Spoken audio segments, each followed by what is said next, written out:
Welcome to Museum Archipelago. I'm Ian Elsner. Museum Archipelago is your audio guide through the landscape of museums. Each episode is never longer than 15 minutes, so let's get started. In the past 3 weeks, the New Orleans Committee to Erect Markers on the Slave Trade has put up 2 new markers in the city. One on the transatlantic slave trade along the Moonwalk, and another on the domestic slave trade at the intersection of Esplanade Avenue and Charter Street. The 2 original co-chairs of this project are Freddi Williams Evans and Luther Gray. Hello, my name is Freddi Williams Evans. I am a historian, an independent scholar, and an arts ed consultant. My main focus is New Orleans history, particularly the history of Congo Square. Hello, my name is Luther Gray, co-founder of the Congo Square Preservation Society. I also work at the Ashe Cultural Arts Center with coordinating community and cultural programs, and I'm the band leader of Bambula 2000. We met in New Orleans in front of the transatlantic slave trade marker. This was the first time Evans had seen the marker in its permanent location since the project began in 2015. The Park Service tapped Luther and me as the co-chairs of this effort to bring the markers to New Orleans for the slave trade to Louisiana. Because of my background in history, my work on Congo Square and Africans in New Orleans, and Luther because of his activism and also work on Congo Square. And also Luther was the spearheader of the marker, the historic marker at Congo Square, which the Congo Square Preservation Society put up in 1997. So over 20 years ago. Until these other 2 historic markers were erected a few weeks ago, the Congo Square marker was one of the only places in downtown New Orleans acknowledging the city's slave trading past. Congo Square is a location on Rampart Street. It's now within Louis Armstrong Park complex. But that was where enslaved Africans gathered on Sunday afternoons for well over a century during the French, Spanish, and American periods.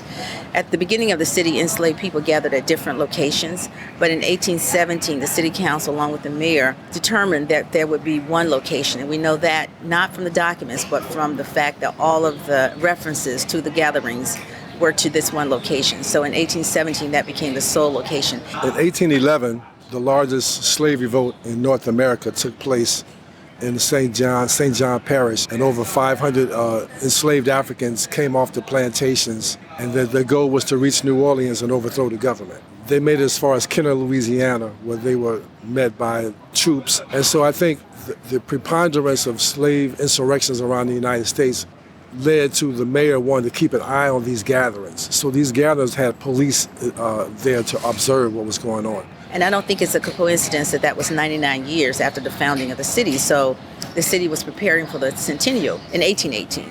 So it was in 1817 Congo Square became the sole location. And because of that, we have a lot of eyewitness reports, we have a lot of newspaper articles, a lot of documentation about those gatherings, what took place there, who the people were, what kind of musical instruments, and the influence of those gatherings on cultural practices in New Orleans, as well as other places in the U.S. The 2 markers represent 2 different but overlapping eras in American history: the international slave trade and the domestic slave trade. New Orleans was a major center of both, as a coastal port city and as the biggest city along the Mississippi River.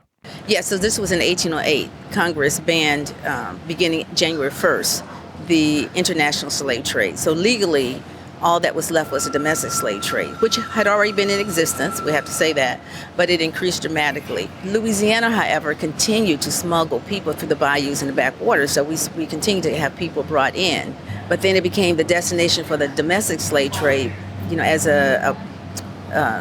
we call it an exchange place, the port city. And it was because many of the location, it had already been established as a port city, meaning right on the Mississippi River. And then when you fast forward to the domestic slave trade, whereas here Africans were being brought from Africa straight into New Orleans, what happened in Virginia, they established a slave breeding organization. They were breeding Africans. And so the very powerful people who lived in Virginia controlled the government. And they were the ones who stopped the transatlantic slave trade because they wanted to breed slaves and make money, not bring them from Africa. And so then these companies from Virginia and Maryland set up shop in New Orleans, and New Orleans became the capital of the domestic slave trade. And like you say, Africans were being brought here and sold into Alabama, Mississippi, Louisiana, because of the explosion of the popularity of cotton and sugarcane.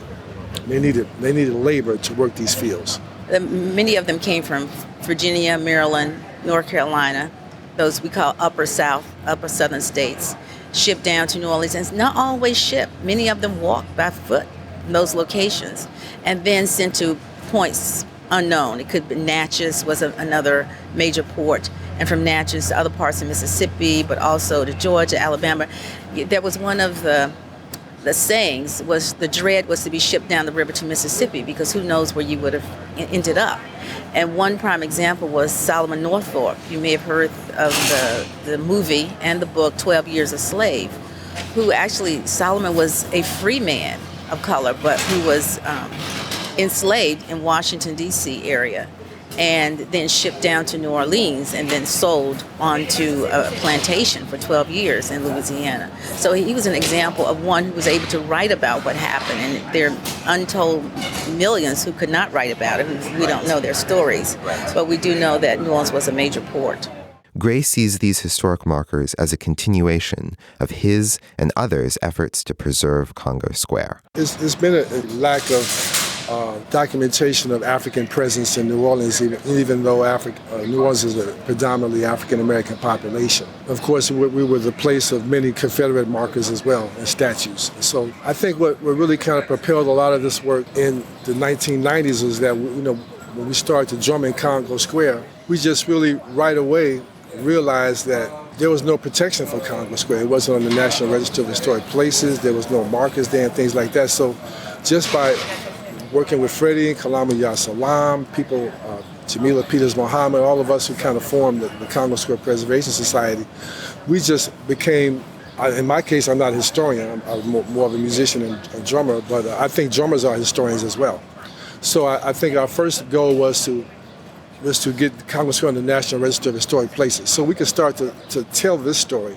Because like you say, the Confederate story is already being told. Like you mentioned earlier, that oftentimes in the United States, museums tell the stories of the people who oppressed other people in this country. So in New Orleans being probably the most African city in North America, our story is not only needs to be told, but it's right in front of us all the time. And we're still just touching the tip of the iceberg of this history. And I think that as New Orleans is celebrating this tricentennial this year when the French arrived, we're looking at next year, 2019, being the tricentennial of Africans being brought here, the first 2 slave ships. Of course, Africans were here before that. So in other words, let us next year bring 15 million people to New Orleans to tell this story, to learn this history. Tell me more about the logistics of getting these markers put up. Who was involved, and what was the process of erecting them in the relevant places? So Luther and I were tapped, as I said, in 2015, and then we went about, searching, or not really searching, we didn't have to search hard, but selecting and deciding who would be on. In addition to Guy Hughes, who was from the National Park Service, most people who were especially able to attend did come to the meetings and did support us. So we had Leon Waters, who's a local historian and tour guide operator. There was Dr. Ibrahima Seck, who's actually a native of Senegal, but who has relocated here for the last maybe 4 or 5 years, and he is the managing director of the Whitney Plantation. And of course, Erin Greenwald, a historian who was then at the Historic New Orleans Collection. She's now at NOMA, New Orleans Museum of Art. And Josh Rothman, who's from University of Alabama. Of course, he couldn't come to every meeting, but he was on Skype with us at every meeting. There was Joyce Miller, who's with the Louisiana State Museum, and Dr. Midlo Hall, who is the author of Africans in Colonial Louisiana, who did groundbreaking work for us understanding the enslaved Africans who were first brought here, the ships, the names of the ships, the people who were aboard them. We first had to decide if we were going to go with the state, because there's a state process by which historic markers are put up. But those markers have certain guidelines. One is the pelican has to be at the top of the marker. We didn't want the pelican on the top first. We didn't want the pelican. The first thing was that we did not want the pelican. We said that there would be any bird on the top, it would be the Sankofa bird.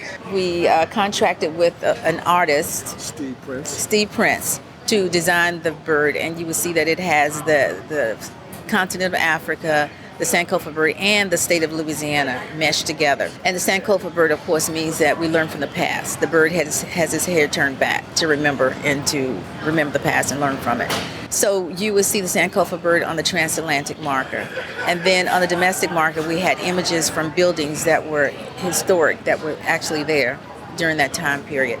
Each one of those markers had a different process because the land on which the transatlantic marker is sitting is governed by the Vucare Commission, but also the levees. I'll think of those terms. Yeah. But it was a very different process than the domestic slave trade, which is on the neutral ground. We call it the neutral ground in the middle of the street, and that's governed by the city of New Orleans. So it was easier to get permission to erect the marker there than it was here. The national project affiliated with the local committee is called the Middle Passage Ceremonies and Port Markers Project, which encourages both ceremonies and markers. The New Orleans Committee to Erect Markers on the Slave Trade is now doing both. We are one of the few that had ceremonies for the people who crossed the Atlantic or who died en route across the Atlantic from Africa to the U.S., particularly Louisiana. New Orleans had the ceremony, but not the marker, and now we're really happy that we have both. And the ceremony, Luther would talk about more, is called the Maafa. And Maafa is the key Swahili word that means great tragedy. And so on this, during the 4th of July weekend, we meet at 7 o'clock in the morning in Congo Square, pour libations to our ancestors. We have ceremonies, libations, prayers, performances, and then we walk in procession from Congo Square through Treme, through the sites in the French Quarter of these what slave auction blocks were and things like that, and we end at the river. And so this is our 18th year, and so with these 2 new additions, our markers to the international domestic slave trade, we're going to change our route. And that's going to be probably the unveiling of these markers for our city. And usually we have like 200 to 300, 400 people who participate in this every year. So it's growing, and it's part of a national organizations that are doing the same kind of work around East Coast and all throughout the South as well. And so I think that the Maafa has been very instrumental to raising consciousness and giving some healing. It's about healing, So when it's all said and done, we're honoring our ancestors. And we're connecting to our ancestors because, facing African religions, a lot of that is based on ancestry. And so when we can recall our ancestors' names, that means they're truly not forgotten. And we can be inspired by the things that they had to do to make it easier for us to do what we have to do. And then our responsibility is to make sure our children have it easier than we had it. And so I think that the Maafa is a very important commemoration that we do every year. And these markers will add to the importance and the significance of these observances. This has been Museum Archipelago. We hope you enjoyed your visit. As you leave, consider becoming a member of Club Archipelago. In exchange, you'll get a members-only bonus podcast. This week, we visit Tsari Maligrad, a new museum complex in Bulgaria.